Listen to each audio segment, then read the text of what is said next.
Hey everybody, I'm Sierra. And I'm Ben. And welcome back to another episode of The Unsolved Couple, where every week Ben and I recap one of your original gateway drugs into true crime. Unsolved Mysteries.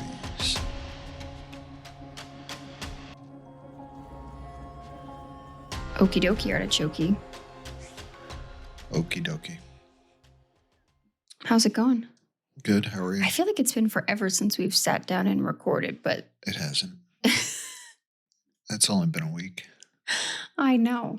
But we were knocking at least two a week for a little bit. Yeah, well, we didn't really have much of a choice. No, we didn't. Yeah, what are you drinking today? Sippy sippy? A white monster. A white monster. Have you tried any of the other monster flavors? Yes. The orange, the blue. I've tried the actual black one that has sugar in it. Mm-hmm. I don't like it. Yeah. But the orange one's actually pretty good. Yeah. That's your backup choice? That is my backup. But I think white was one of the first flavors. I think that is the original, zero sugar one they came out with. Got it. I'm sipping on Diet Coke. That's good. I'm not surprised. An ice cold Diet Coke. Ice cold Diet Coke. I know the monster's probably going to kill me early, but... Which, real quick, I haven't gone deep into this yet. I haven't gone past 12 seconds of thinking about it, but we saw a commercial the other day, a vintage one, about serving Dr. Pepper warm. What? I saw it briefly, but It was a whole commercial that when it's cold outside, the best way to drink Dr. Pepper was to heat it up and sip it out of a mug. You want to try it? No, I don't. I think I actually kind of want to try it. You're curious to see. Yeah, I mean, it got to the point where they produced a commercial and there was a celebrity. I can't remember. There was a main guy in it and he was one of the Star Trek. I don't know. He was a big to-do at the time. We have a Dr. Pepper in the fridge. Oh. We should try it. All right. We'll let you guys know how it goes. Until then, we are recapping today, season 4, episode 9? I think it's 9. Yeah. I'm pretty sure. And we've got 4 stories. And Ben is... I thought I was actually giving Ben a fairly simple one. Let's just make because there is an update at the end of this one. But Ben went down a major rabbit hole from his case. It's a very interesting case. Yeah, should we end on that one? Yeah, sure. We'll end on that one. Let's just make this very clear. I want everyone to know. When we watch, how we divvy is Sierra usually takes the more complicated ones and the deeper dives. Because I'm just going to... I enjoyed... That is part of what and I think do. A lot of this because she knows it. I'm probably not going to give its proper due. If she feels that it needs a proper done. I thought the first one I'm covering was going to have way more of a complex deep dive to it, and it ended up having really nothing. The only ones that you will not do, even if it's a deep dive, is the history ones. Well, for the record, I did do the Pearl Harbor one. You did do that one, and I was actually surprised. Mm-hmm. I thought for sure when I'd watched it, I was like, oh, she was going to have me do this one. But she didn't. No.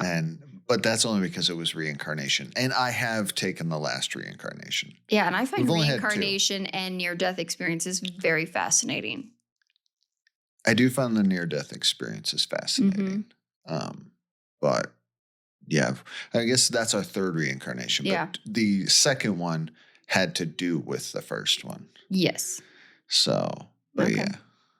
I want people to know, usually Sierra just divvies out to me the easier ones, which just goes to show how little I do. Because Sierra does the recording, the editing, the marketing, and then she usually takes the hard stories. Every once in a while I have gotten, it's not even that they're hard, I sometimes just end up going down, the Boys on the Tracks. I went way deeper than I needed to in that one. But then it also warms my heart because I'm like, oh, Ben has seen little glimpses as to how true crime can be highly fascinating. I just am someone that I need answers in a lot of things. Mm-hmm. This is why I hated the show, because it doesn't give you answers. So but it tells you in the title that it's unsolved. I know. I know what I was watching. And here's the thing. That's why I didn't watch it. I would literally just leave, walk out the room, walk out and be like, no, I'm done. Just like when you're watching your British baking show, I just get up and leave. I can't watch that show so much. And here's the thing. I actually like the people on that show. All of the people on there are great. I just don't like It makes me want to move to England. I want to live there. No. If this is people's personalities, everyone on that show is like the nicest humans. Yeah, I just can't watch the show. It just drives me crazy. I don't know why, but I just can't. All right, let's get into what we're here for. So I'm going to tell you guys about a bombing, a couple of attempted bombing. I mean, they were bombings, but this one is wild too. But you dove deep into this a little bit. But there's not a lot. It's very surface level. So we'll kind of get into it in the end. So we're going to be talking about, and raise your hand if you remember the 700 Club. We talked about We have talked about it, yeah, because I wanted to nickname us the 600 Club because I think there's like an estimated 600 episodes or something, or 600 cases of unsolved mysteries. Yeah, I think it's 600 episodes. Yeah, and so, but this is the televangelist who ran the 700 Club network. His name was Pat Robertson, and he did a daily broadcast over CBN, the Christian Broadcasting Network. And it was seen by nearly 1 million households nationwide. But his outspoken stance on controversial issues made him the target of hate mail and death threats. I mean, what I wanted to do was do a whole deep dive on this guy because I have thoughts and opinions on these. I call them like televangelists for hire, or like, anyways, that's probably different podcast for a different day. But Robinson's broadcast originated from his headquarters in Virginia Beach, Virginia. Each day, thousands of letters and packages arrived at the CBN mailroom. Most of them, notably, and no surprise to me, were quote unquote donations from viewers. You unmuted yourself. Did you have something to say? No, I'm good. No? Do you have thoughts on this guy? No. I mean, this was part of growing up. Yeah. The 700 Club, television evangelist. Paying for prayers. Do you remember that they had like a hotline that you could like donate and then like they would pray for you by name or something like that? I don't. Yeah. I never watched any of this stuff. This was, I mean... Yeah, it was definitely, it went through its phase. And it was during the purity culture too, and like... Maybe the satanic panic really helped bring more, I don't know. There was a lot of things happening in the world at the same time that this was going on. You had issues, and we're going to get into a little bit later, but I mean, you had...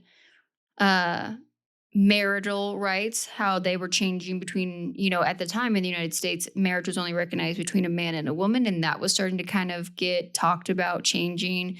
Like divorce rates were going up, and abortion was being talked about heavily. Kind of the whole structure around a lot of it gave he had a lot of opinions about a lot of that stuff, but at the same time, I didn't know this. This man made a shiz ton of money off of what he did, but that's. I just remember at that time these mega churches starting to pop up. Mega churches or the TV stuff. Yeah, because maybe it's still there. I don't think it's as big anymore. I don't know. I don't know. I'm not in that world. So I'm not in that world either.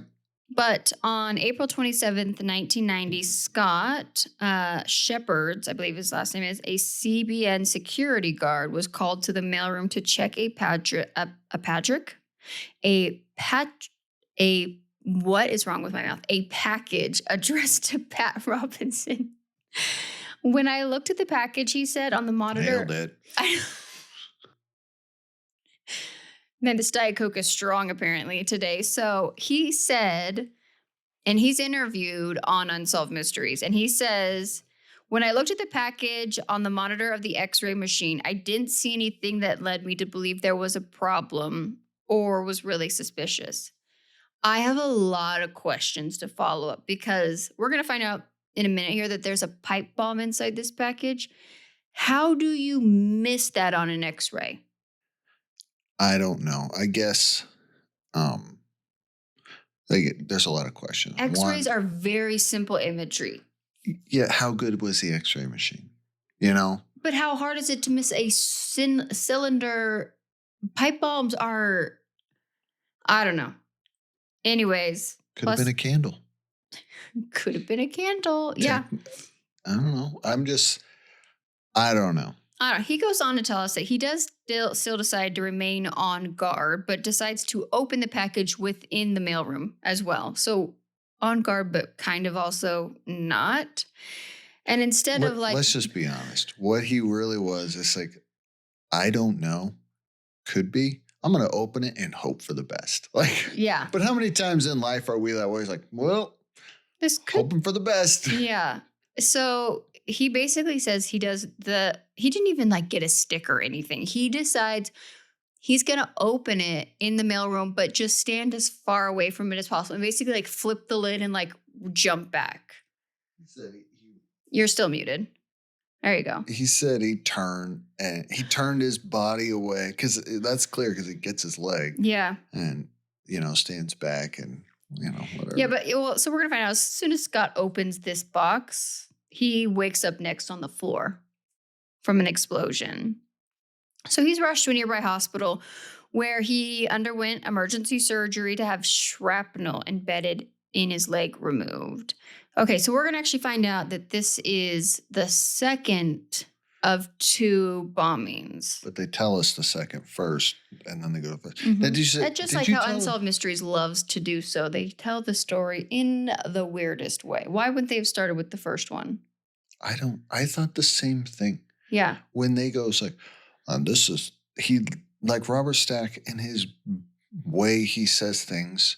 The problem is he says it and you're just like, oh, okay, yeah, that makes sense. And then you sit down and think about it. Off the ledge of a cliff, and I'd have been like, oh, okay, yeah, this seems like the right thing to do. And then only afterwards you're like, wait, what? He says it, and then you go to do your research in your notes. You're like, why did they tell it that way? What? Because then you have to. I would have never put a story together like this. I would have usually, like most people, would have put it in chronological order. Yes. Yeah. I know. But they have done this so many times in the way they tell stories. Mm-hmm. Sometimes he doesn't even start with the ending. He starts with the middle, then we go back to the beginning, and then we get to that part. And then there's more to it past the story of where he started. I get so confused, but yet the way Robert Stack tells it, you're like, okay, this makes sense. Very well done. Yeah, I know. So the first bombing actually occurred January 30th, 1990. So only a few months before. And the package was sent to the Lakewood Church in Houston, Texas, which at the time was ran by Pastor John Osteen. And I think his son has gone on to do other stuff. And this family reminds me of that TV show. I cannot think of the name of it now. The televangelist, like mega church TV show that makes fun of these people. I've never seen it. You haven't seen an episode. It's hilarious. No, I've never seen it. Yeah. And I think that art imitates life far more than we realize half the time, but it's funny. Okay, but this one, on the morning of January 30th, 1990, his daughter, Leslie, received the package along with the rest of the mail. And of course, she's looking for the checks as she's going through her mail. And she didn't think anything was suspicious about this box. So she cuts open the tape of the box and it explodes. Kaboom. Boom.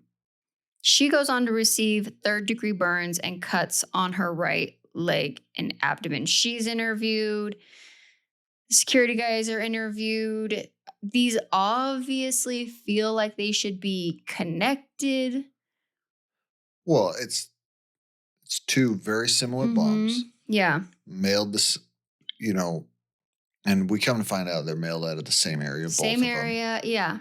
And it's it's very directed to another thing too, very they had these like specific. strips of newspaper in them, like Yeah, but we don't know around what the it thing. is. Yeah, we don't know what it is. But there's these distinctions that put these together.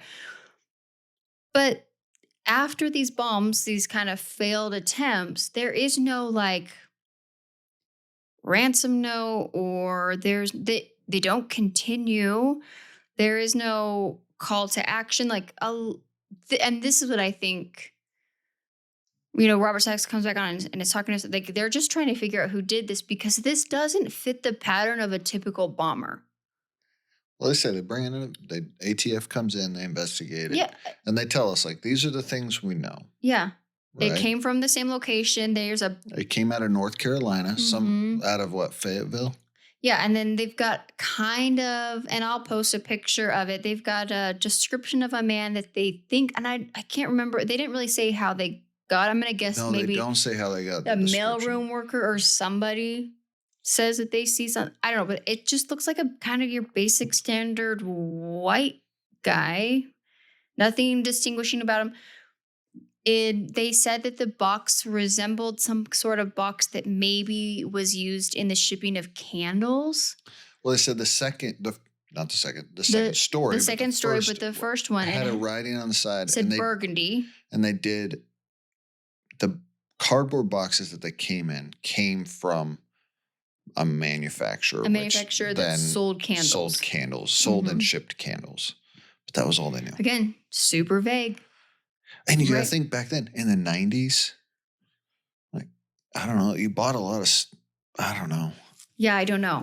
I don't know where I was going with that. We don't work for the ATF or the FBI. So, yeah, that's kind of where Unsolved Mysteries leaves us. They would like to try to solve these and figure out who this guy was, because there's these 2 attacks 3 months apart from each other, and then nothing else comes of it. It supposedly, by all accounts, never happens again.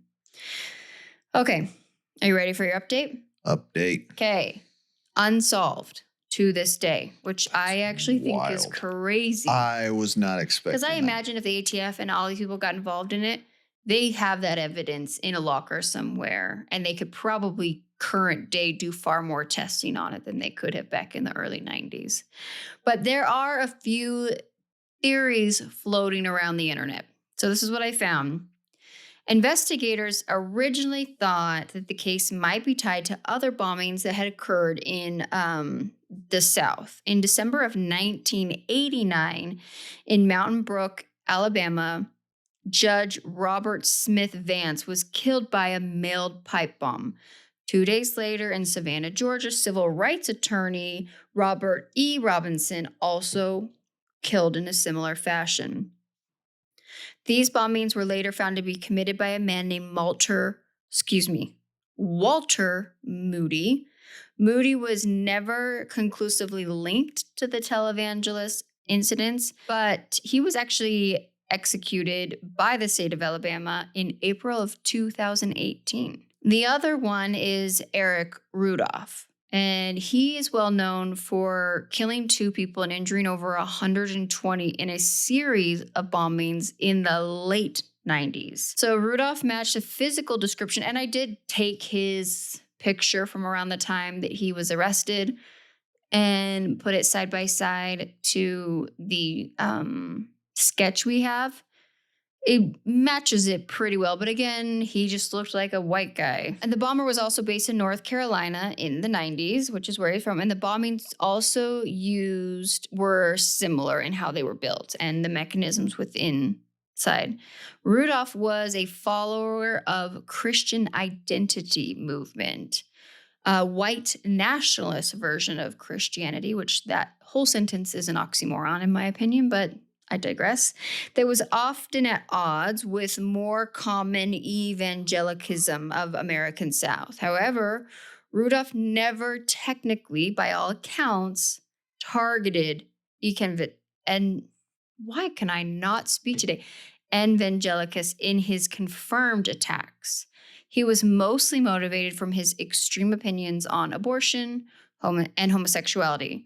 He is still alive and is imprisoned today at ADX Florence, and he's never been officially linked to these two attacks on Osteen and Robertson, but he confessed to the other ones. I just realized that Ben has been on mute, so I'm going to take away your mute button, Ben. I thought he was probably your best one. Yeah. He was out of North Carolina, and his ideology could have changed a lot from 1990 to 1996. A lot of the Reddits and different things that I went down, and I agree with some of these same points. There was a lot of reports at the time that these two mega churches were financially taking advantage of people by encouraging blessings and prayers based on their size of their donations and how they could potentially, the more you give, the more blessings and the more that this pastor who has no clue who you are is going to pray for you, and then your prosperity is going to change, or you're going to, get the job or whatever, to the point where a lot of people put themselves in terrible financial situations, giving everything they had to these. And is it possible, because he was very close with his mother, who was out of Florida, is it possible that either a family member or someone he knew had financially been taken advantage of by one of these two churches or by both of them? I don't know. At the end of the day, it's still not solved. It's not solved. I find it very crazy that it's not solved because bombers are so angry. Like, it is a very type of MO of, I don't even know if I'm sure we have, but I don't know of any female pipe bombers.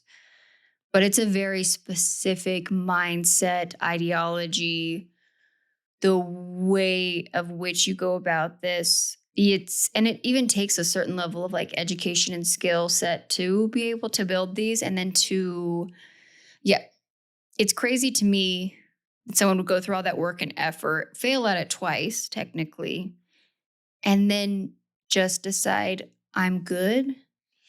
Yeah, I'm sure that didn't happen, but they just haven't linked whoever it was to whatever other crime he went on to commit. It does not appear that anyone is pushing for this to be reopened and investigated. It doesn't seem like the FBI or the ATF is interested. I couldn't even find like a tip line for it. Like, there's no one pushing for this to be solved. I don't think it's that they don't care that. I just think it didn't continue. Mm-hmm. No one was killed. And most likely, because it didn't continue, law enforcement probably believes that he went on to go do other things and was most likely caught doing those things. There was a few Reddit threads, and I couldn't find a ton of reports on this. In the 90s, there was 2, maybe 3 incidences where men died by accidentally setting off their own pipe bombs while trying to build them. That happens. And so is that one of the theories is that could have been one of them as well? Because a couple of them were out of the South. Very possible. If I remember right, that one story I did of like those 4 kids that like robbed and they shot that police officer, mm-hmm. that one of them went on to go try to build a bomb and died doing it. Blowing himself up. Yeah. That was before all of this, but mm-hmm. yeah. It's a risk that you run. When you try to do that crime, like, you run that risk. And sometimes the trash takes itself out. Yeah, I guess sometimes the problem takes care of itself, I guess. Yeah. So okay. All right. That's what I got on that one. Ben? All right. Sad story. All these stories are pretty sad. This was a sad episode, I guess you could say. I know my next one is heartbreaking. Oh, yeah. That one is terrible. Yeah. All right. This is the story of Sally Garrity. February 1985. She's out. She's just looking for love. She's looking for... I think that's how Robert said it. She's been looking for love in all the wrong places. Yeah. Goes out. She meets a man by the name of Sal Gardado. They meet at this is in San Francisco. They meet at a bar. They hit it off. Everything goes well. They hang out. In the reenactment, they're playing pool together, having a drink. All is good. They start dating. And things go great. What does Sal have? Sierra? A nice car. A nice car. She tells her sister he's got a nice car and a job. Mm-hmm. And, it is hard. It really goes to show you the level of which women are just barely expecting you guys to hit. We don't expect much from you. So they date for a week and things go way too fast because he then takes out a loan. I feel like you and I have no room to talk, but also people do not make any commitments after a week of dating. After a month of dating, you don't need to live with each other. You don't need to take out loans together. You don't need to start a business together. You don't need to do anything at that point except know each other's favorite pizza order. Like, that's it. So after a week, he takes out a loan and buys an engagement ring and they get engaged. Okay. Or he proposes, so they're not married yet though. Okay. So you're still muted. I know. I just feel like I can't harp on this enough, but then I also feel like the biggest hypocrite.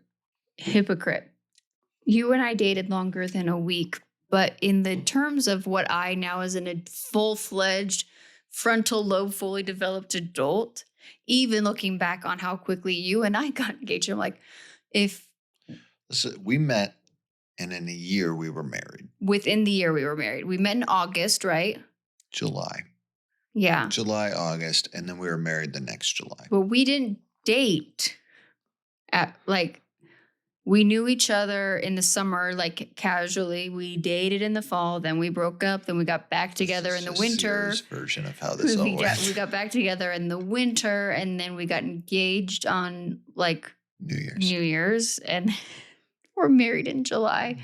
Ben tried to get married in February. No, March. Oh, so okay. He tried to get married in March. Anyways, we're not talking about our dating life. We're talking about these people. Just don't say as I did. It worked out, which is great. For us. And you did have a car and a job. I didn't have a nice car. But it was not a nice car. I did not have a nice car. It was actually a crappy car. Maybe that's the trick. Yeah. Yeah. Anyways. So they date and they think it's going well. But you know what? There's red flags right off the bat. Pretty soon after the dating, Sal lost his job. Where did Sal work? Oh, don't worry. He just worked at a pizza place, which, again, I was a pizza delivery driver when we were dating. So I can't knock the guy, but he loses his job and he doesn't seem to be very motivated to find another job. They ended up moving in with Sally's aunt, who raised her, by the way. She raised her and her sister. Yeah. Her Aunt Lydia. Mm-hmm.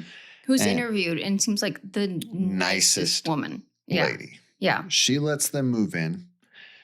And in the reenactment, it doesn't look like that space is very big where they're living. It is San Francisco, so I can't imagine. Well, I think they said that these women, because they were all close. Her sister, her, and her aunt. Who raised those two girls. Raised the two girls. It seems as if they sold, they're Native American very clearly. And they sell Native American, handmade jewelry. So. Yeah, Sally was working multiple jobs. She was selling that on the side and also working, trying to just make ends meet. Yeah. And so this place looks like it maybe is a couple hundred square feet, is so tiny. And you've got this big, obnoxious, ugly man living in the house now. Yeah. Yeah. Who's just... he terrorized these women. They said all he did was watch TV and then went bowling with his friends. So... Anyways, anyone that likes bowling, that's a red flag in itself right there. It's fun, but not for a ton, but I don't. Yeah. Anyways, this goes on for a little while. May 23rd, 1985. Sal becomes pretty upset because Sally comes home and has gotten a ride with a male coworker. He gave her a ride home. Yeah, because her boyfriend couldn't be bothered to pick her up. So when she comes in, he's upset, starts yelling at her.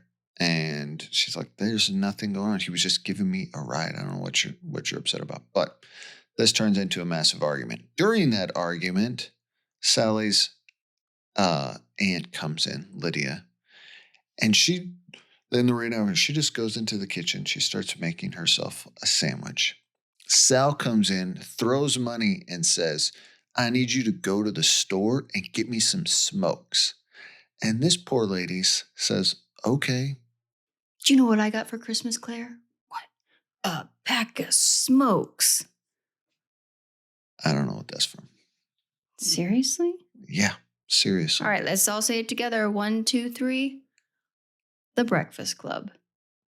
Okay. Have you seen that movie? Nah. Okay. Pearl clutching. Pearl clutching. So Lydia goes off. Yeah, this poor woman just walked in from work, I think they said, trying to make herself a sandwich. And he's like, get out of the house and go buy me some smokes. Yeah, she realizes they're arguing. So she's probably like, you know fine. what? I'm out. I'm out. So she goes. So she comes back about 30 minutes later and no one's in the living room. Sounds like he's in the bedroom. So she lays on the couch and starts watching television. As she's doing that, she starts drifting off, and Sal comes in and starts trying to strangle this lady, Lydia, the aunt. The aunt, the woman who went and got his smokes. He's living at her place, free of like rent and any responsibility, jumps on top of her, and this woman is older. Yes. And he's trying to strangle her. Mm-hmm. Then he takes his bowling ball. A bowling ball. And starts hitting her in the head. Knocks her out. I was shook. Yeah, because she's the one telling the story. Yes, she is telling us She's talking about like her bones, like what it feels like when your bones. She could hear her bones breaking, crunching in her head. Yeah. So she loses consciousness. Thank goodness, because I think he thought that she was dead. I'm sure he did. Yeah. She wakes up 45 minutes later, which is wild. Long time to be out. It's lucky that she woke up. And stumbles into the bedroom, sees her niece, and knows instantly she's dead. Sally is dead in the bedroom, and Sal is gone. Who goes over to the neighbor's house, screams for help, says, I'm hurt, I need help. Police come. And turns out, yes, Sally has been killed. She was strangled to death. And pretty much we know who our suspect is. So Sal is nowhere to be found. Police start looking. They start a manhunt. He gone. So, and pretty much they've had no leads of where he could be. They pretty much say he could be in Hawaii. No joke. Robert Sachs says they believe him to either be in Hawaii, Florida, Mexico, or Puerto Rico. I thought they said Hawaii too. Maybe I did. I said Hawaii, Florida. He could be. Could you be on more opposite Puerto ends. Rico or Mexico? You might as well said Panama. Might as well or said Canada. Northern Canada. Yeah. All right. That's where Unsolved Mysteries lives. All right. What is our update? It's not good. Oh, no. Are you kidding me? Never found. Shut the front door. This man's never been found. Technically, he's still wanted. No leads. There's been nothing. Honestly, try to look up this case. There's barely anything. That breaks my heart. I know. So, yeah. This is what is so hard about studying and learning true crime more is a lot of the times it's the loud people. And that's with anything, right? Medical, anything that you want someone to pay attention to you, the louder and kind of more eyes you have on it, the more likely it is that it's going to get the attention. They know who did this. They just need to find him. It's not even like they're trying to like solve a murder. I mean, they are, but they're just trying to find the guy that they know is guilty of this. He committed murder and tried to kill another person. Mm-hmm. So, and I can guarantee you this man has probably gone on to not do other great things. Yeah. I can't imagine that he like cleaned his life up after this and got ship shape with everything. But Is he, do we know anything about him? Because I don't think he was from here originally, was he? Or was he? they said, I mean, he's of Mexican descent. Yeah. But that. They didn't say whether he was like, if that's where he has family at or anything. No.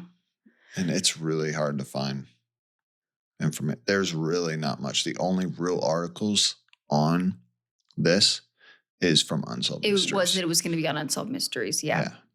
And so, technically has not been caught, or at least there's been no headlines that he was caught and brought to justice on this. So very sad. I hope something terrible happened to him and he's just. I think everybody is.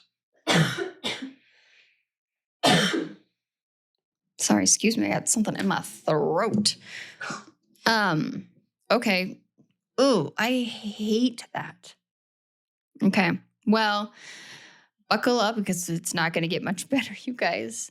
In the early 1960s, a young girl named Cathy Williams, she's now goes by, at least at the time of Unsolved Mysteries, goes by Cathy Loving, lived in a horrifying world of emotional and physical abuse. But when all seemed lost, a man she had never met and has never seen since helped change her life forever. Okay, July 1961, the streets of Chicago's South Side echoed with carefree laughter of children, but it was far removed from the delightful sounds of summer. A hidden crime had been committed. One young girl had been stripped of her innocence. The night before, Cathy, then only the age of 14, was forced to participate in a drunken party and then fell prey to the abuse of sexual advances at the hands of her stepfather, Sergeant Clifford Starks. That morning, Cathy awoke in the middle of Clifford's bed with him laying on top of her. They were both nude. She remembered his hands being all over her. She knew what had happened, and that it was wrong. However, due to the alcohol she'd been forced to consume, she didn't quite remember everything. She was scared. She's 13. 14, but yeah. She's a child. I thought they said it doesn't matter. I mean, still, but she is a child. So she decides to write a letter and basically kind of run away. As she just said, like, I'm never coming back, never, I'm done, I'm out. Yeah, I can't blame her. Who wouldn't want to leave that situation? Yeah, no kidding. And sadly, the events of that previous evening were the culmination of months of horror for Cathy. She felt she had no choice but to run away, but with nowhere to go, she was soon picked up off the streets by her stepfather, Clifford. She was beaten and held prisoner in a relative's apartment. You guys, this story is just like, even telling this, and I will say, this woman is interviewed. And she is so well-spoken and put together. I hate this for her. And I hate that anyone who potentially ever has to live through this or that things like this even happen. But she was locked in a small room for more than a week, trapped in a horrible but all too familiar tragedy. Compounding her dilemma was the fact that Clifford was a highly respected detective within the Chicago Police Department. Chicago Police Department has a long history that we do not have time to get into today. But in desperation, Cathy actually decides to go to the police. So she's hoping at the end of the day that she never has to see this man. And that's it. It just seems like she wanted out of the situation. It didn't even seem like she was asking them to press charges. Like, she just did not want to be involved in that. But didn't she go to the police originally and try to pretend she had amnesia? Well, so that's what I say. So she devises this plan because right now she's being held in a family member's house, locked in a room. Yeah. She leans in on the time of what's going on and pretends to have amnesia. Okay. Right? So she is sent somewhere else to live while she's trying to recover from this. And I'm going to guess, sadly, that the reason that they believe she had amnesia was because she was being beaten so much. Probably. Yeah. So one of the police officers, though, told another that they would have put her down as a Jane Doe because so she goes to the police, pretends that she doesn't know who she is.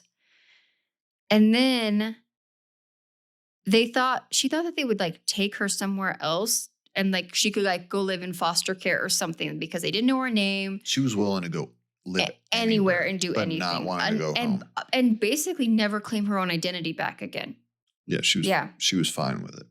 One officer did notice bruises on Cathy's arms and asked her if she was having problems at home. The officer said that if she was having problems at home, then running away would not solve them. The officer also asked if she had any siblings and that if she did, that they could be going through the same thing she was going through. The officer that is sitting there talking to her probably, or at least I'm trying to assume that probably had good intentions. And then once it made its way up, that's where everything went wrong. Mm-hmm. And so. Yeah, so she decides to tell him the truth and hope for the best. And the officer said that they would try to do something that they could to help her. She said that the officers seemed empathetic and she felt that they would try to help her. She also knew that her younger sister didn't need to be put alone with Clifford, so she hoped that they would be able to help change the situation. However, her optimism is quickly shattered. Just as she had feared, Clifford was notified. And I guess that's kind of where my thing is. He was notified and came to the police station while she was still being interviewed. Yeah, I agree. Once that accusation was made, then an investigation should have started. Yeah. So he comes down to the police station to pick her up, and Cathy believes that he obviously had influence over the other officers because of his status as a detective. Cathy knew that if she went home, it would likely that she would be dead. So she tells the officer she's not going home with this man. And he responds to then, fine, lock her up. So at that point, you guys, Cathy is shackled and put in handcuffs like a common criminal and taken to county jail where she was labeled as incorrigible. According to the existing at the time Illinois state laws, she was supposed to spend one night in jail and then a remander to the city for home of delinquent minors. So 4 months later, Cathy appears in a hearing at juvenile court to try to kind of get all this sorted out. Many of her closest friends and neighbors gather prepared to testify on her behalf. However, they were not permitted into the courtroom because they told her that witnesses that she was a juvenile, so it was a closed court case. They just say friend. They just said immediate family only. Mm-hmm. And basically, she ended up being her stepfather. So the man that stands accused is the only person allowed to be in there with her. And I will be honest, I don't know if any of that is true. And also, where's her representation? Where's her attorney? Yeah. It didn't appear that she had one. Yeah, I don't know. There's a lot more civil rights questions I had while watching this. A lot of her rights were not given her from what I could see. And it's hard because this case is so old and she was a juvenile. A lot of, in my post research, trying to find any information out on anything, a lot of it's not accessible. So she tells us that she remembers at the proceedings, it was discovered that her case file had conveniently disappeared and all of the affidavits supporting her allegations of abuse were once again missing. And so then the judge was left to base his decision solely upon Clifford's testimony in the courtroom that day. Clifford told the judge that she would stay out late at night, sometimes not coming home at all, and that she, quote, ran with a bad group of kids.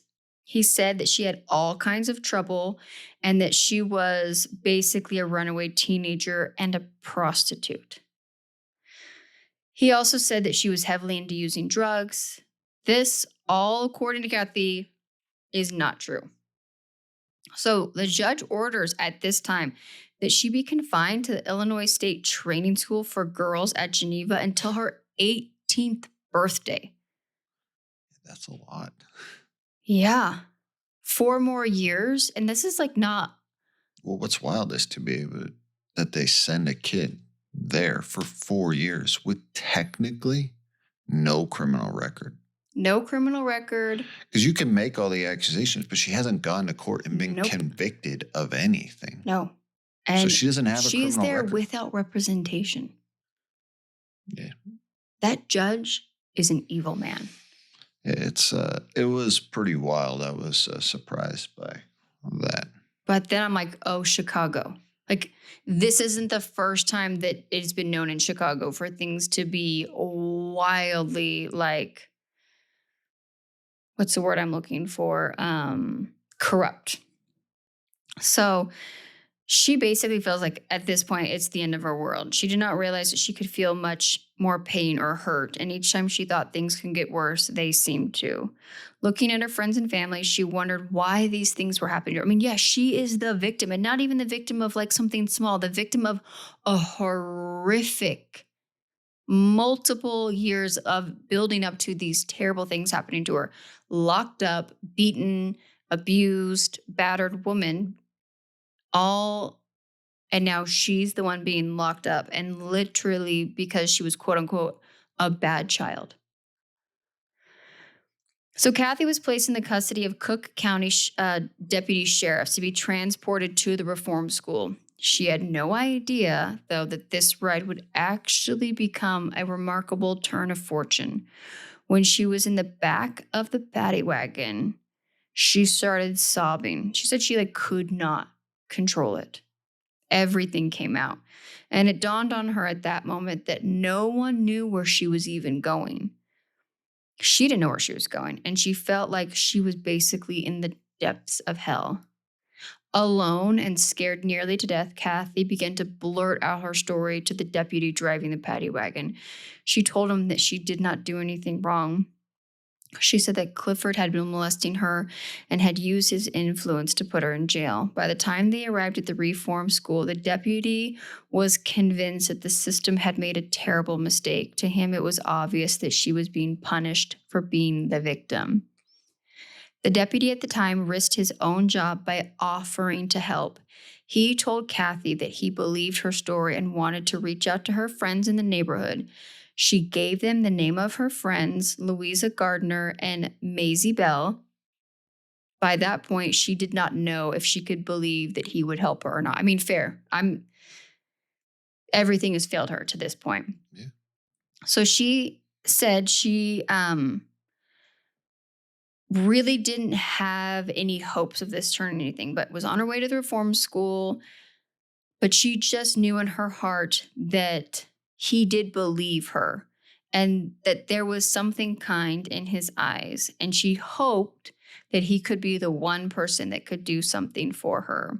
But she was not sure if she could believe it, or she's, you can tell that she's probably been beaten down so many times that she wants this hope, but she doesn't want to get too attached to it.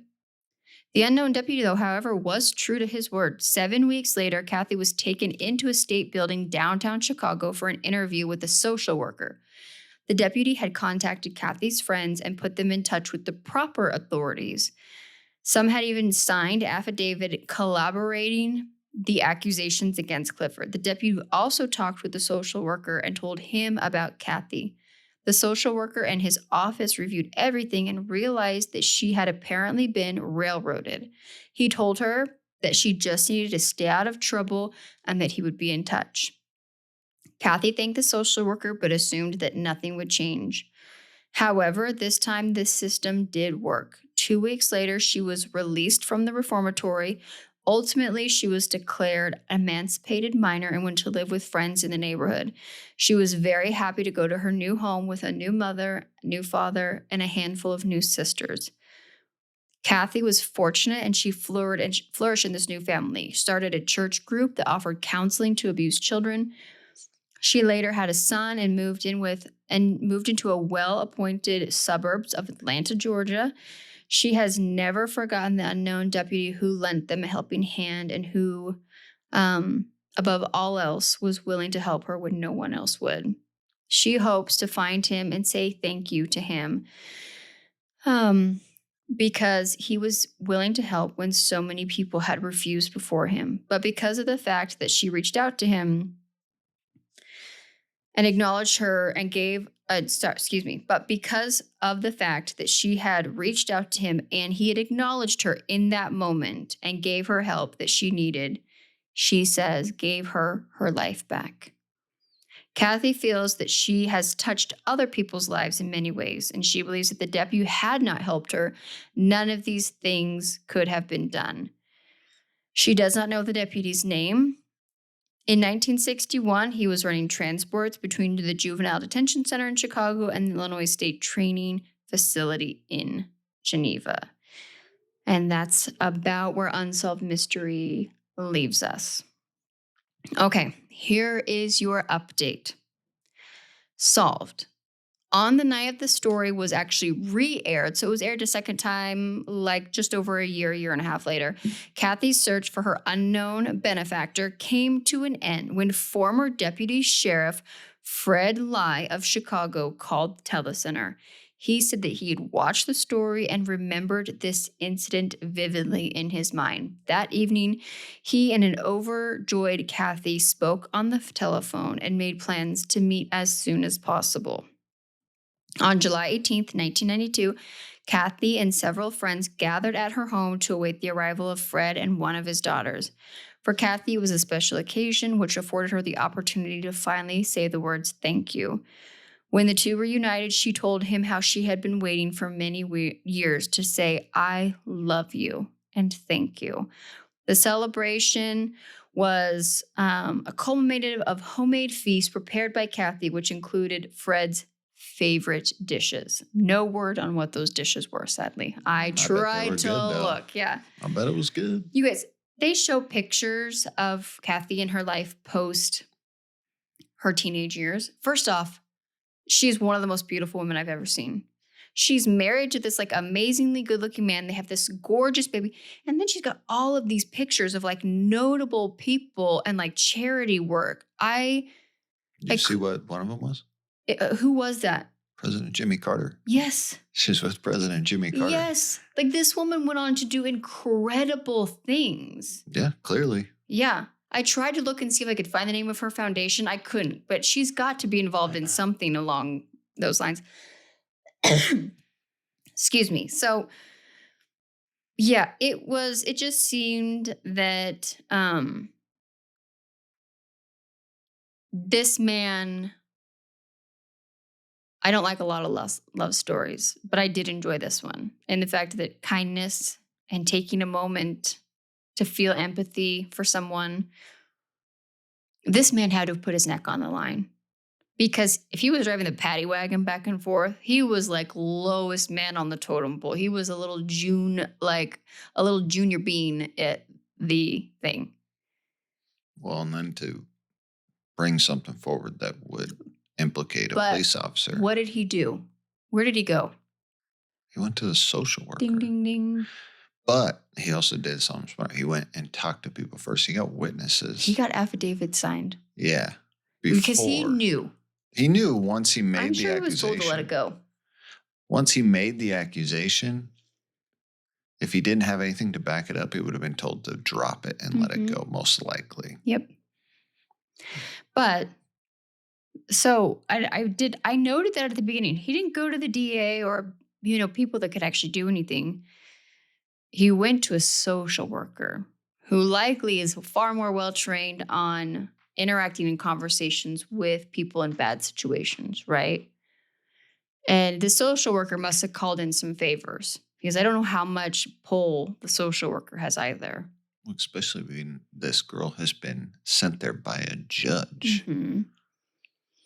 So, while this story is incredible and amazing in that way, I'm irate.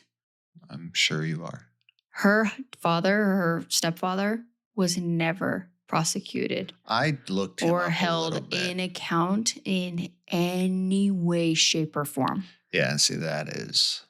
Which makes me think that at some point they let her go because now you had these affidavits signed, the social worker. Too many people were starting to find out. And it was like, we're just going to let her go. We're going to emancipate her and we're going to make this problem, quote unquote, go away. But he did not lose his job. It wasn't even like, we're not going to prosecute him. It was nothing was done. His career didn't change. Nothing. That's too bad. So I tried to look him up. I found two different things and then I did my own research. Okay. So one I found on a social media board that someone said that they'd reached out to Cathy via social media to ask if anything had ever happened to Clifford. And they responded that she said he was murdered by a woman whose daughter he had molested around like the 80s. And I'm a survivor and doing well. Thank you. Okay. 2, another posted that Clifford died in Detroit, Michigan on March 9th at 1996 at age 68, but couldn't find any other information on his death. So I went down the rabbit hole and found a couple of news articles that had mentioned him. Usually not in good things. He made a couple news articles locally in Chicago for his work. He ended up stabbing an unarmed man that was like, he was hitting on a girl somewhere. He was off duty talking to a woman, and another man came up and tried talking to that woman as well. And he ended up stabbing the guy, but then claimed that the guy Yeah, I read that. And that was before. That was like back in the 50s or something. Yeah, so he had a reputation for already kind of getting away with things. Yeah. But I did find him, excuse me, on the census. And due to that census, then he was tied to a family genealogy line. It appears that his wife stayed with him because there's no divorce records. And he died according to everything. And I found the death certificate as well as his find me a grave or whatever, pictures of graves. According to this, December 1984 in Henry Cook, Illinois, at the age of 70. Does that math sound right? That sounds about right. Yeah. So it seems like the other two, and I actually went on to both of these sites that had said that they'd found this information or sourced it and plugged in the actual link to the census and the death certificate records to try to hey, I found the correct information, clear it up, and here's 2 sources to confirm those 2 things. Because the census that was tied to him listed him at the time the occupation as police officer. So it seems as if he went on his merry way, retired his police officer years. He never held it. And according to everything, never was held accountable for anything. It's too bad. Yes, sometimes justice has a way of showing up, I think, in the afterlife, though. And if this was what was in the light, I imagine what was kept in the dark is far more terrible. And this man was a monster. Yeah. And I feel bad for any woman that he picked up off the street. Yeah. Okay. All right, Ben, give us story numero 4, please. All right. This is a wild one. Buckle up, guys. We're gonna have this. We're gonna get into a little bit of fun. I mean, there are some fun parts of this because this is just so bananas. Yeah. All right. This is the story of Beverly McGowan. Okay. Unsolved Mystery starts out by telling us that Beverly's sister comes home, opens up a letter on, I think it was July 18th. And It's from Beverly stating, listen, I got to change my life. I got to make some changes. Love you, but I'm going away for a while and I just got to get out and do something new. And I'm selling everything and I'm leaving everything behind. I'm like, okay. Then she's like, that doesn't make any sense. That's not my sister. I don't know who that is. The next day, guess what? Her brother, he gets the same letter stating, listen, I'm leaving everything behind. I'm selling all of it and I'm out. And so he finds this suspicious. So him and his sister, they get together. They head on over to Beverly's apartment and they go, or her condo. Sorry, not her apartment, but they head into her condo and walk around and everything. It just doesn't seem right. It just seems like she was there and then she left for the day and had every intention of coming back. First off, she tells everyone that she's going to sell everything and walk away and or take that money and leave, and then everything's there. Yeah. Except for her cat. Yeah, they've noticed that her two cats are gone. We get no further information on the cats, people. So, okay. That's serious. I was concerned. So, they go in, like I said, it looks like the apartment is just someone left for the day and had every intentions of coming back. The bed's not really made, so they don't know what's going on. They're concerned because Beverly we find out she's a 34-year-old bank clerk who's working. She just gotten this job. She's working at this bank doing loans, and she's really excited because she's becoming more and more independent. And she had just bought this condo, and we're in Florida here. And so I'm trying to find where exactly in Florida. So it's not far from Orlando, I think. Yeah. Or Miami, I think. Pompano Beach. Oh, sounds lovely. Yeah. Anyway, so she's really excited about all this. So her siblings are super confused. What's going on? Why would she do that? Okay. No one has seen Beverly. Well, she worked really hard to buy this condo. It was a big deal. She was technically a home owner, and that had been a major goal of hers. Mm-hmm. Yeah. And none of this is making any sense. Yeah. So the last time that Beverly had been seen was July 17th, the day before her sister and her brother, her sister 2 days before her brother, had gotten these letters. So that was the last time, and then she's called out sick or just not showed up to work sick. So July 19th, 100 miles away, a body is discovered in a marsh. And it's pretty brutal. Police come up. A fisherman actually finds it, calls the police. This body has been mutilated. The head has been chopped off. The hands have been chopped off. And someone had taken a scalpel and had taken skin and parts of the stomach out. And so the police, and mind you, the head was never found, at least from everything I could find. So this is, like I said, this was 100 miles away north of where they were at, or I think north, maybe it was south. I don't know. So they're actually, they have no way to identify the body. But all they did find was a small tattoo on her leg, by her ankle, of a yellow rose. So kind of a distinct tattoo. Can you imagine if the killer had taken that tattoo off? Yeah, no. That's they wouldn't have been able to identify. Yeah. So they don't tell us this in Unsolved Mysteries, but I find this in my research. The police, and I think it was pretty quickly, they put out a news report that they're trying to identify a body. Mm-hmm.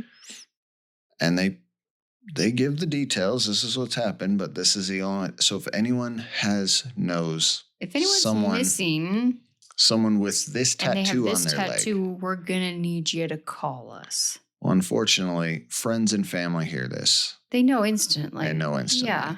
So they are able to identify this body. Now, in Unsolved Mysteries, they tell it one way. In my research, I couldn't find it. In Unsolved Mysteries, they say her head was taken off. Like they say at the lower jaw was still attached. Yes. Everything else said the head was off. Oh, really? But so they're able to identify the body. Well, they had to have identified it because they did say partial dental records were used to help identify the body. So teeth had to be involved somehow. Yeah, so if the bottom part of her jaw was there, So police go in, they start doing an investigation. They go into her apartment. Come to find out as they start digging, they find out that Beverly had put in an ad for a roommate. Because even though she'd bought in this condo, she's got this nice job, she was still struggling to pay the rent. And it was a 2-bedroom condo. So she'd been trying to find a roommate, couldn't find one, so she puts out an ad. Did you ever see the movie Single White Female? No. I think it's this same story. I don't know if it's based on this because I'm going to be honest, I don't know which came first, the chicken or the egg in this situation. But I want to say, I've never seen it either, but I think the entire premise of that movie is that a woman puts an ad out for a roommate, and then the roommate basically like chameleons herself into this woman and then like takes her life and tries to like take over her life as her. Yeah. This sounds like, as I was listening to this on Unsolved Mystery, I was like, I wonder if there's a connection there. Probably. Yeah. So as they're doing the investigation, they find out she's been looking for this roommate. She'd interviewed multiple people, but it sounded like she had landed on this lady named Alice. And she was from Britain, supposedly. And so Beverly was excited for her to move in. She had supposedly moved in a few days prior to her disappearance. And they realized, I guess she'd told friends that she was excited for her because she had said that she just moved here from England. She worked for IBM, and IBM had brought her over here, and she was only here temporarily. So this was perfect for her. And so, yeah.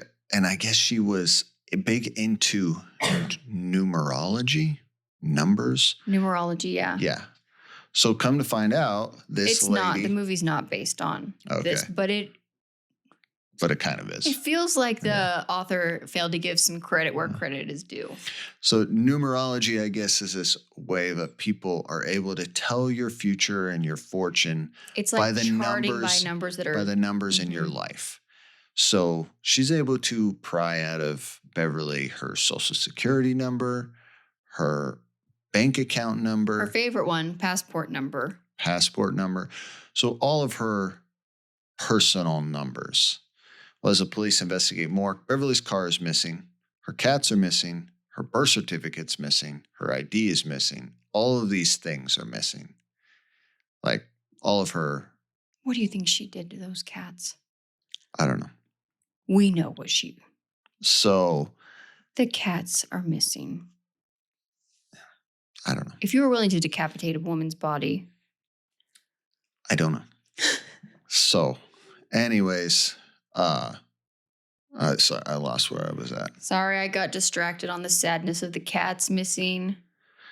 Also, they find out that someone had sent a letter to the mortgage company saying, hey, listen, you can just foreclose on my thing and take all my stuff. And foreclose on my condo, and I'm turning all the assets over to you. Thank you. So as the police continue to investigate, they find out that her credit card had been used a couple days after her disappearance at some stores to buy some stuff. When they go and talk to these people, they get a description. It sounds like the description of this roommate, Alice, lady with blonde hair. Then they find out that her credit card had been used to reserve a rental car at Heathrow Airport in London. And as they talk to them, they find out that it appeared to be a man pretending to be a woman that came in and reserved this car. And they had he or she had a really bad Cleopatra black wig. But it appeared that they knew a lot about Heathrow and London and had an English accent. They reserved the car, and a couple days later, and I guess when they reserve the car, they tell them, yeah, I'm flying out of Miami Airport to Heathrow on this flight at this day. And then someone does pick up the car using Beverly McGowan's name in Heathrow in London. So that is pretty much where Unsolved Mysteries leaves us. Okay. Who is this? I mean, they show the picture of a sketch or of a lady. Yeah. They've got a sketch is Alice. Of Alice. And then they have a sketch of the woman pretending to be a man, but maybe be a woman with a bad wig on. Yeah. Yeah. So who is this lady? And where is she? She clearly has some questions we need to have answered. Yeah. Yeah. All right. You ready for your update? Yeah. Buckle up, guys. All right. This is an interesting update. Kind of solved. Okay. This lady, they come to find out her name is Elaine Parent, was Alice, the roommate. Mm-hmm. And she was not necessarily caught. Kind of caught. Mm-hmm. And she's gone on to be known as the Chameleon Killer. Yep. For killing Bethany. All right? Yeah. Beverly. Sorry.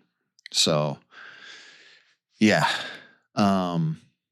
They are able to finally track her down in 2002. Mm-hmm. And not from a lack of effort. Oh, no, there's a 3-part documentary on this it's on our Prime, but that's because we have the AMC Plus or whatever. Yeah.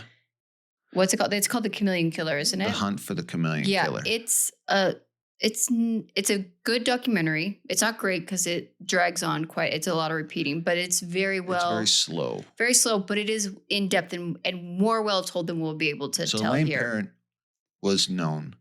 She started in the 80s, stealing women's identity and then pretending to be them. Mm-hmm. She travels a lot back from England and she seems Florida. to have an obsession between Miami and London. Yeah. Yeah. And she would meet people. She'd meet women at lesbian bars. Meet them and then use this numerology trick and get all their personal information and their documents and then steal their identity. She did it to Beverly and then for some reason... And that's the question. Kills her. Why does she kill her? In that documentary we watched, it appeared that...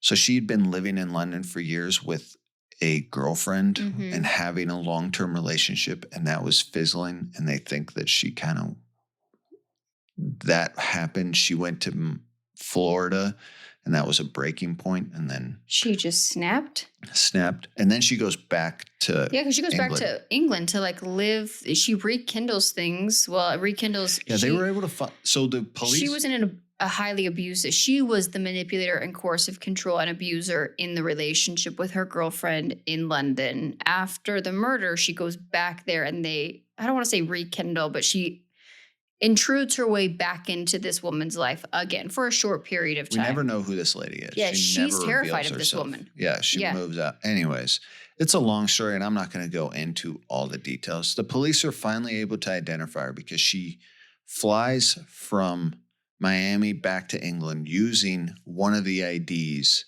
that she'd stolen back in the 80s. But in 91, shortly after this murder, she was arrested in Miami. And when she was arrested, she had 3 IDs on her. Mm-hmm. One of the lady in England that she'd flown back on. Yeah. Another lady that had testified that she'd stolen her ID, and then Elaine Parent. Yeah. So the police were able to ID that this lady was Elaine Parent, who was Alice, that was her roommate. They hunt for her to the point where literally, and like I think they said in 98 or 99, she sent the police in Florida that were looking for her a watercolor painting of herself and said something like, "Good luck on your hunt." Yeah. The chameleon. Like she was taunting the police. She loved it. Yeah. So. Well, guys, even diabolical to the point where they think they've entrapped her several times. And I'll just give you one example. She calls the rental car company to see if she can extend her rental of the car that she's driving. She's over in England and she'd rented this out of the London airport and calls. And Enterprise or whoever is aware that they are hunting for her. So they go along with it. And they're like, absolutely, you just have to come into the nearest Enterprise location and fill out some paperwork just to extend the rental. Do you know where you are? And she pretends, at least, well, I think she pretends to like lean over and ask a guy named Sam or something, do you know where we are? And he gives, or she says a name, like, and it kind of is mumbled, it appears that, anyways, it turns out, so the entire Scotland Yard goes down to like the south of England in this little tiny village, stakes out this whole area, never finds her, only to realize they've been duped when they find the rental car abandoned only a few miles from the airport that didn't have enough miles on it to ever drive that far. To think like 10 steps ahead is insane. Yeah. And the police department was there in England that was looking for it. Like they were on her pretty quick. Immediately. And they were literally flying across like into another country to get her. Yeah. And they're trying to find anything they can. Yeah. And so she's enjoying the cat and mouse game. That's, yeah. Yeah. And so she goes on to continue to just keep stealing people's identity. And that's the other thing is like, they never know what identity she's using. So they never have any threads to pull. Because it took me like several months to get my driver's license updated. Yeah. I don't know how people can get this many identities. I could barely prove who I was at the local DMV here to get my ID updated. And I already had a driver's license. I was just getting the stupid travel ID.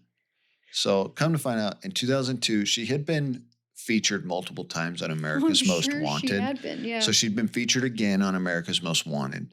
And a tip came in that this lady looked like someone that was living in Panama City, Florida. And they don't tell you this, but in the documentary it tells you. This police officer, he tells the story. Yeah. He says, listen, I got called by like his sergeant. Says like, hey man, we got an America's Most Wanted tip. Can you go check it out? He's like, take another guy with you just in case. Just in case. This girl loved Florida. So he goes with another officer to the door.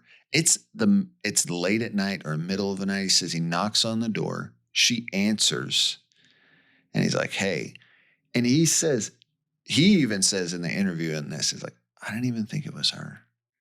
He's like, yeah, I saw it. And he's like, So he's uncertain.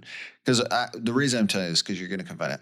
She's like, yeah, he says, we need you to come down. We have some few questions. We think you might be someone, blah, blah, blah, whatever. She goes, sure, let me get dressed. Closes and locks the door. And he says then he kind of knew, uh-oh. Uh-oh. And so he starts yelling at her, hey, you need to come out. You need to come out. And then, boom, he hears a gunshot. She shot herself through the chest. Yeah, she takes her own life. And there was a lot of things like, why would you let her get dressed? He's like, you got to realize he didn't know exactly. Did you know the backstory of all of this or anything? I don't know. I doubt it. The guy's out patrolling and gets a call, says, hey, I'm sure he was told, we got a tip that this might be a killer, a murderer. But Panama City, Florida, it's in the panhandle. He's probably thinking, what killer who's been on the run for some years is living in Panama City? I don't know.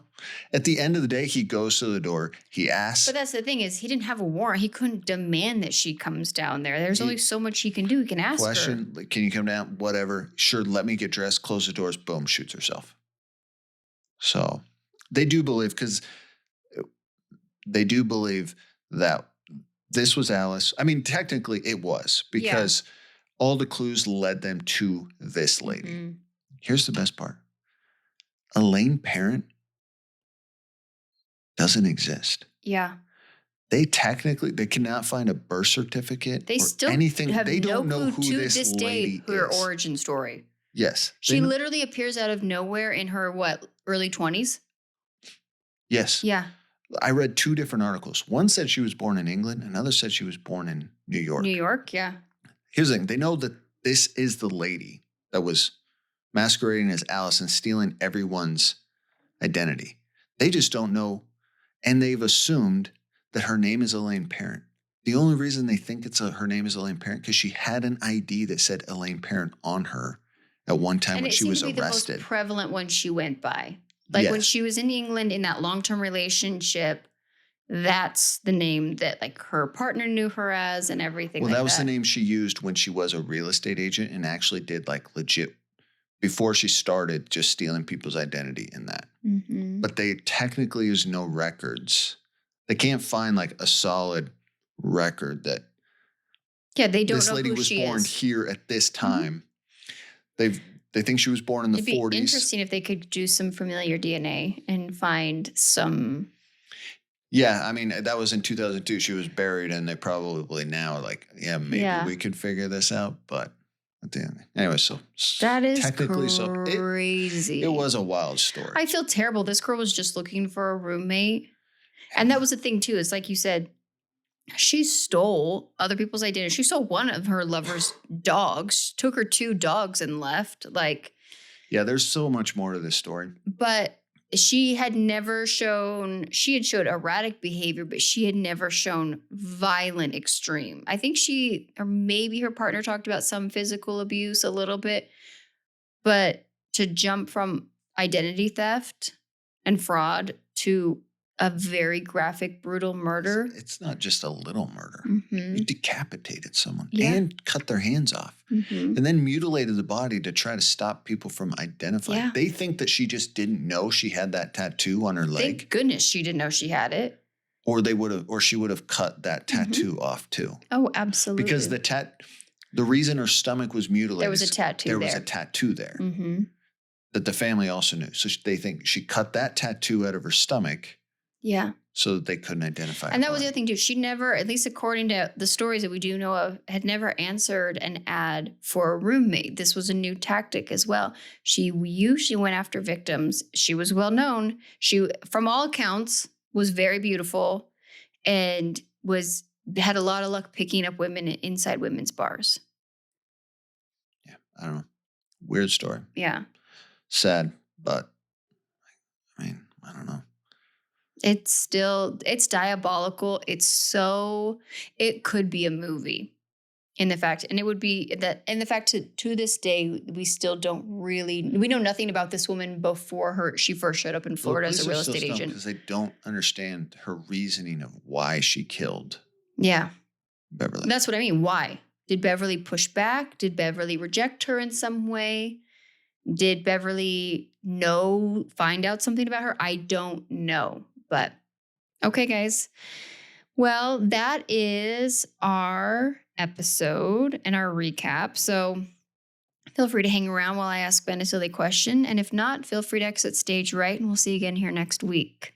All right, Ben, question for you. What is your most crazy wardrobe malfunction story? Do you have one?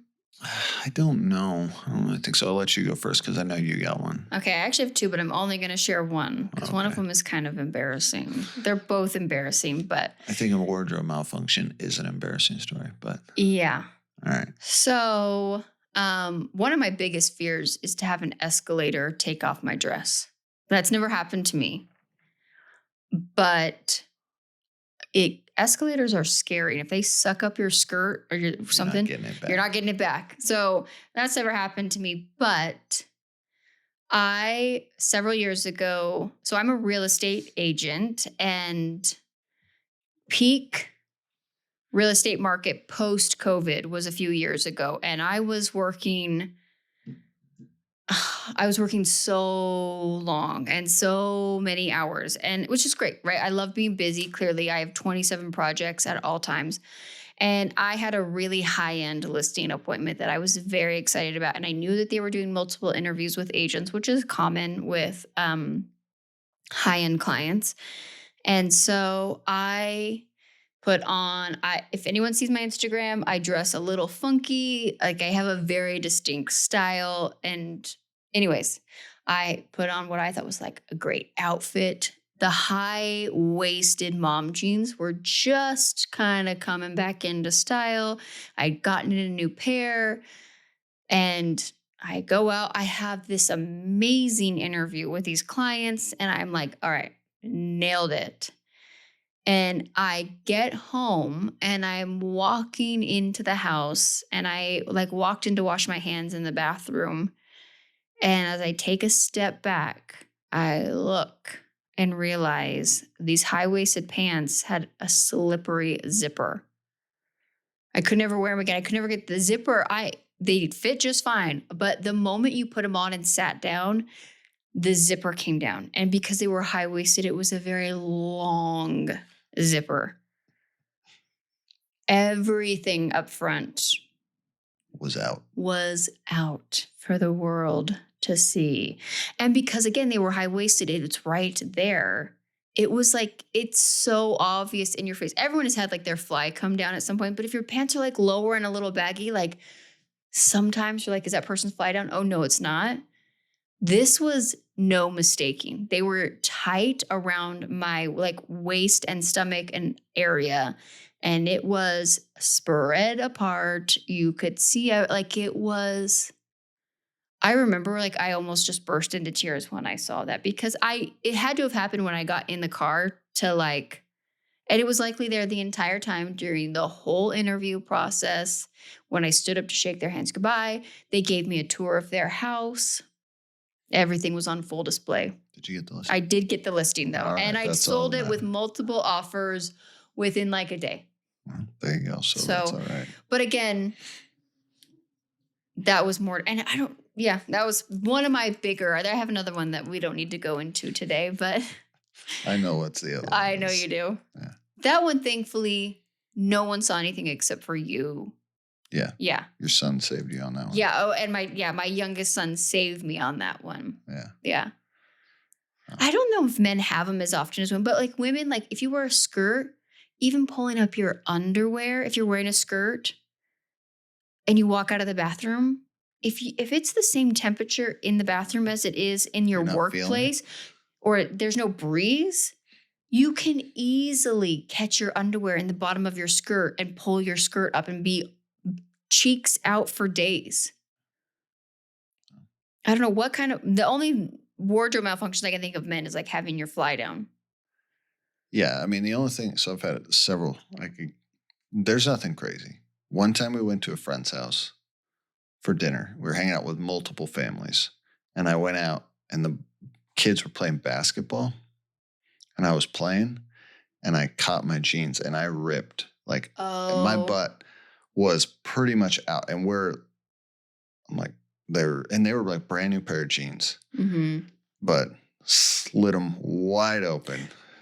And or with like 3-4 families there. Yeah. What do you do? I'm like, I think we were there. They had a pool. So we ended up getting into swim trunks. So it wasn't that bad. But yeah, those jeans were trashed. Yeah.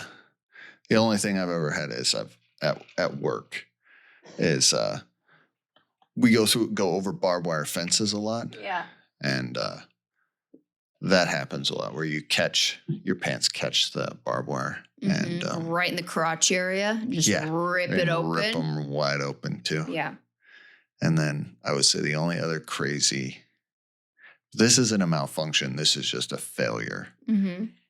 I have been out on a hike and nature calls.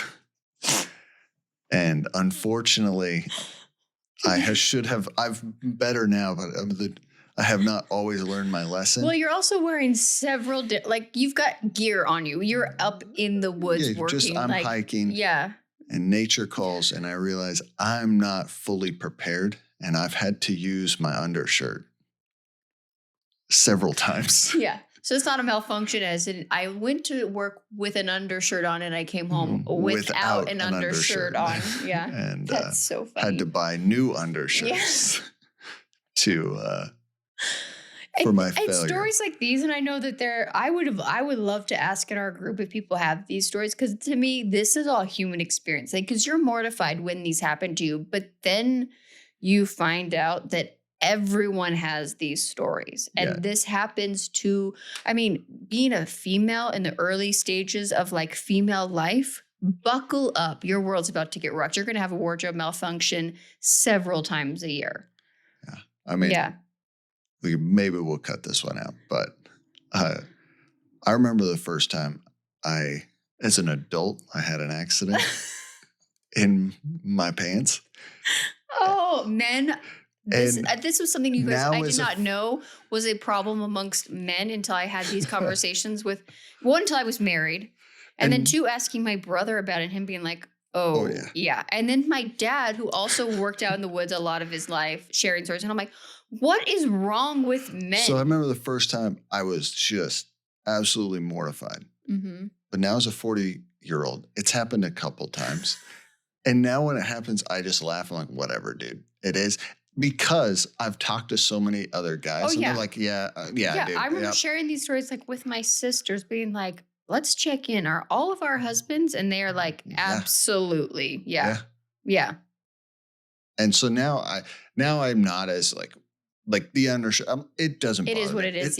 It's life, man. Yeah. And sometimes life sucks. And sometimes you reach in your bag and what you thought was there is not there. And you're just like, crap. And you got to roll with life. We're all humans and our bodies all function the same way. And life sometimes just throws a funny punch. And you can either be mad or mortified about it, or you can just look at it and laugh and realize, so what? And then what is great about that is because then when you see someone else going through a wardrobe malfunction or something, I'm not pointing and laughing at them. No, I'm actually, and you've probably even seen me do this. I've seen women walk out of the bathroom and they either have toilet paper or their nylons are caught up and their cheeks are hanging out.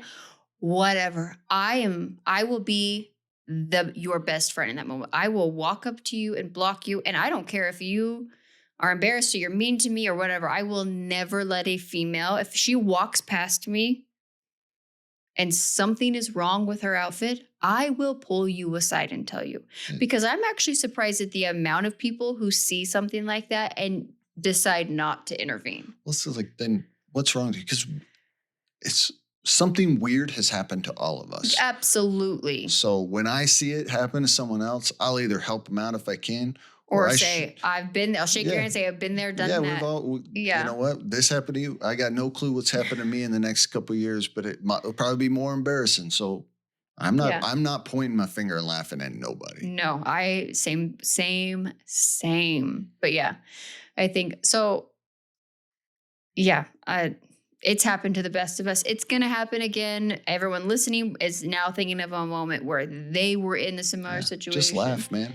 Because when you laugh, life's funny, dude. Let's laugh at the funny moments. So I thought we needed to lighten it up after today's episode because there really wasn't a lot of resolve in anything. So, all right, guys, that's it. Ben and I are excited to have you guys back again with us next week when we recap another episode of Unsolved Mysteries. Bye.